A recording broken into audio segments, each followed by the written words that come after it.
Good morning, students. In this video, we are going to see about fertility and death rate.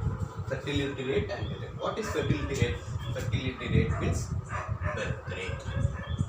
Death rate we know. So we are going to see different birth rates. First one is crude birth rate. There are different kinds of birth rate. First one is crude birth rate. Crude birth rate is equal to B by T into K. What is B? B is the total number of birth. We are interested in finding the crude birth rate for a particular year. So total number of birth in the particular year. P is the mid-year population in the year. Mid-year population in the year. K is constant. Generally we define by 1000. So B is the total number of birth and P is the mid-year population in there and K is the constant, which is equal to 1000. Suppose for a particular year, total number of birth is equal to, we take is as 1300, and total number of population, mid-year population, we take it as total number of mid-year population is 1 lakh, constant 1000. So this get cancelled. So 1300 by 100, which is equal to 13. So crude birth rate is equal to 13. Crude birth rate is defined as total number of births divided by mid-year population into K. So let us move to the next birth rate, which is known as total fertility rate. Total fertility rate. Second birth rate is total fertility. We are moving to the next fertility rate, which is known as, before moving to total fertility rate, we can move to general fertility rate. Before moving to total fertility rate, we can see general fertility rate. What is general fertility rate? The difference between the crude birth rate and general fertility rates is general fertility rate is defined by total number of birth divided by total population. Here we are going to define the population by P, population of only childbearing woman age. Mid-year population of P is the childbearing woman age.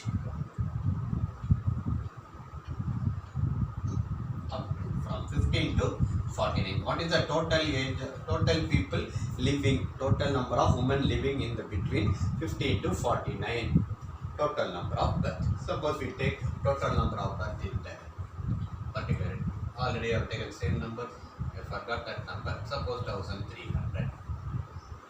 Suppose total population, out of total population, childbearing age is equal to, there we have taken 1 lakh here, it can take out of them only 42,000 are childbearing age into 1000. So 1,300, 130 divided by, these two get cancelled, 130 divided by 4. So usually general fertility rate will be less than, which here general fertility rate will be less than what is crude birth rate. So crude birth rate B by P into 1000, total number of births divided by total population in the mid-year. Here we are considering only the woman population in the age from 15 to 49, child bear, when they can bear the child. That is general fertility rate. Then we are moving to age specific fertility rate. Age specific fertility rate. So for finding the age specific fertility rate, we are going to classify the total population into different ages. Suppose we are going to calculate the population as age of woman from 15 to 19, 20 to 24, 25 to 39, like that up to 49 we will be having the data of the woman. Then birth of child. birth of child we will be having. Suppose 7, 8, 3. Here it will be 10, 2, 3, 1. Here 6, 8, 4. Like that we will be having different data. In age specific rate we are going to find ASFR. It is defined as ASFR, which is equal to PI by PI into K. For particular age, what is the number of birth? And in that particular age, total population into K. What is the total number of population of women? So that is age specific rate. Age specific fertility rate we are going to find for each and every age specifically. So it is age specific fertility rate. First we saw crude birth rate, then we move to general fertility rate. There we consider only the woman who can bear the child age. We consider the denominator. Here we are going to classify into different ages and we find the fertility rate. Then we move to total fertility rate. Total fertility rate is the sum of age specific fertility rate. We are going to sum all the age specific fertility rate, that is known as the what is total fertility rate. Total fertility rate is the sum of age specific fertility rate. Okay. Then we are moving to next two important concepts we are having in the fertility rate. First one is gross reproduction rate, GRR. Gross reproduction rate. Gross reproduction rate we are going to consider total population from 15 to 49 and we are going to consider only the total number of population in the sigma BI, or we can consider female child, sigma BIF into K. What does this denote?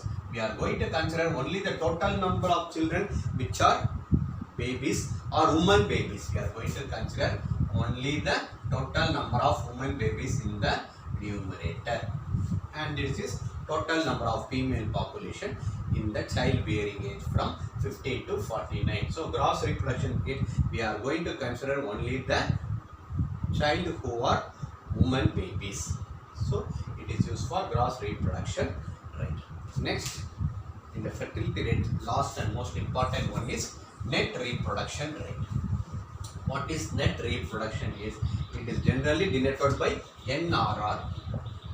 Net reproduction rate.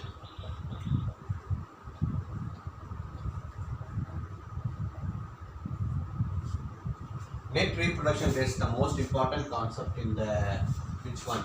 Fertility rate. Here female population is replacing itself. Female population is replacing itself. What is the difference between GRR and NR? Gross reproduction rate and net reproduction rate. In net reproduction rate, we are going to delete the number of mortality or number of death of women in the age from 15 to 49. We are going to delete this one. From 15 to 49, the number of death of women we are going to delete here. Then we are going to neglect a single woman or those women from 15 to 49 who are never married in the age group of 15 to 49 and those who are diverse. That is the difference between gross reproduction rate and net reproduction rate. We are going to consider the mortality rate and single woman and also the diverse woman. So the important concept of NRR is if it is less than 1, population is decreasing. If NRR is greater than 1, population is increasing. If NRR is equal to 1, population is constant or it is stable population. So most important concept in the fertility rate is net reproduction rate. Using net reproduction rate, we are able to infer whether the population is increasing or population is decreasing or it is a stable population. If NRR is greater than 1, then female population is replacing itself. Then the population is what happens? Increasing. NRR is greater than 1. Now we are moving to death rates. We are having different death rate. We start with crude death rate. Crude death rate is equal to total number of death by population into K. Total number of death by mid-year population into constant K. Then we are having age specific death rate. So death will be having, death is not constant for all the age. We are going to have age specific death rate. Total number of population the particular age divided by total number of death in the particular age, DI by PI into K. For particular age group, the range of age group for total number of population into constant K. This is age specific death rate. Then we are having infant mortality rate. Infant mortality rate. Infant mortality rate is number of birth. Number of birth will be coming in the denominator. Infant mortality rate till the age 0 to 1. What is the total number of birth? Total number of death from 0 to 1 by total number of birth in the particular period from 0 to 1. That is infant mortality rate. How many number of children are dying before they attain the age of 1? It is considered as infant mortality rate. Number of death in the before they are attaining age 1. That is infant mortality rate. Another death rate is neonatal mortality rate. Neonatal mortality rate is number of death attaining the 28 days. Attaining 28 days divided by total number of birth into constant. This is neonatal mortality. These are the different types of death rate. First we saw crude birth rate, age specific death rate. Then what we saw neonatal mortality rate.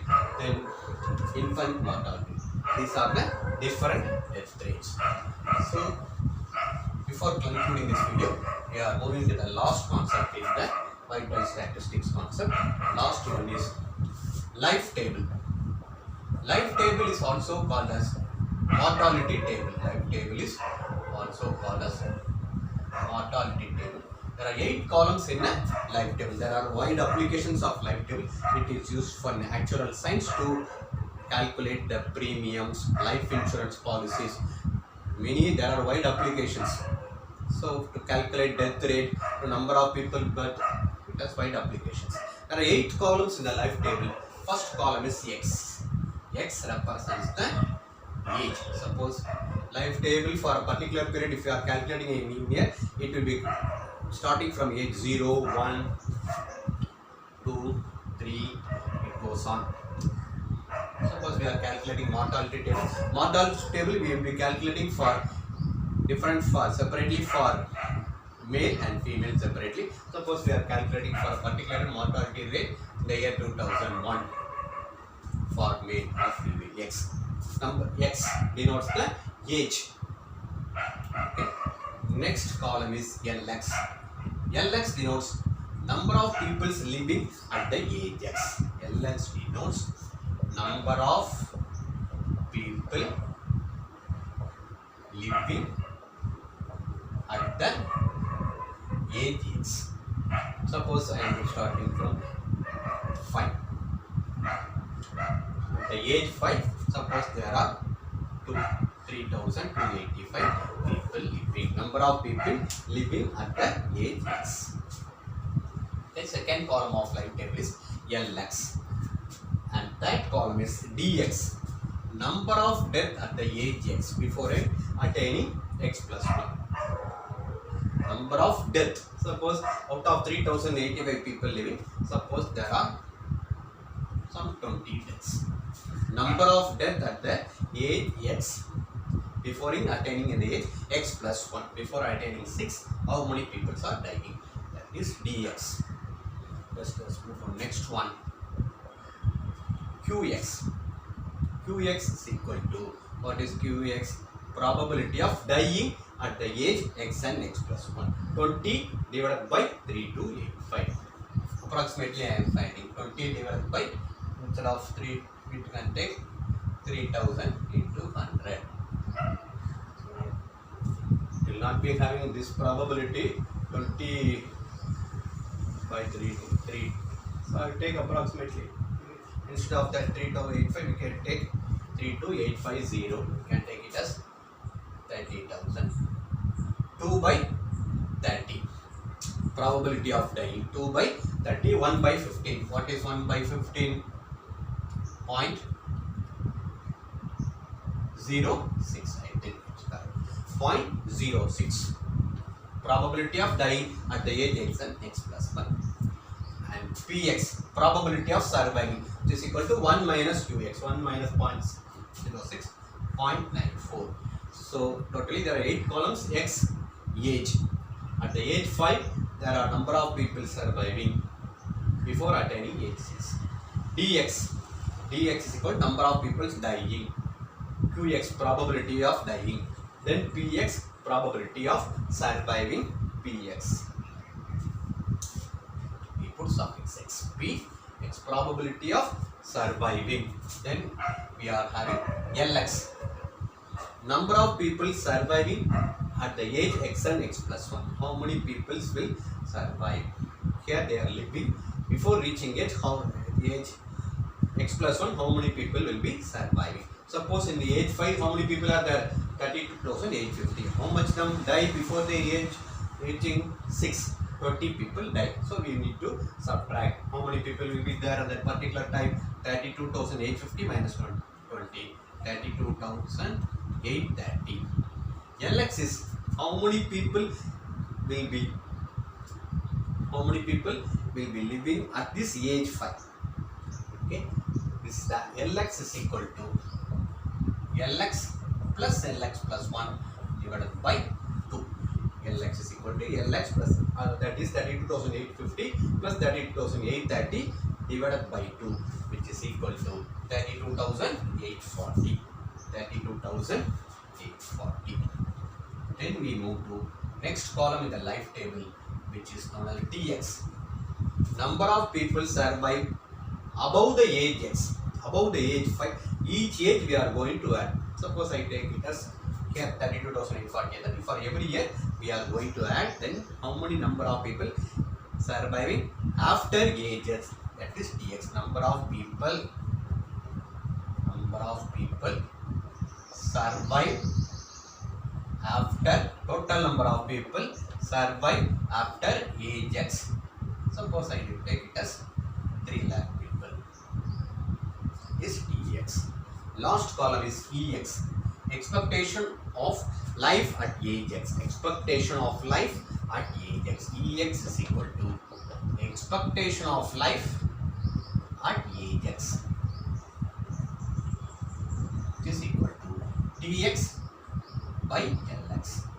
This 3 lakh divided by 32,850. So approximately some value will be, suppose I take it as 66.7.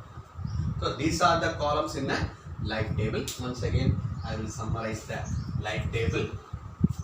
X, age, at a particular age how many people, x, how many age are there. Then we take the interval as class interval of ages 1. So starting from 0, 1, 2, 3, 4, 5, goes on up to 85.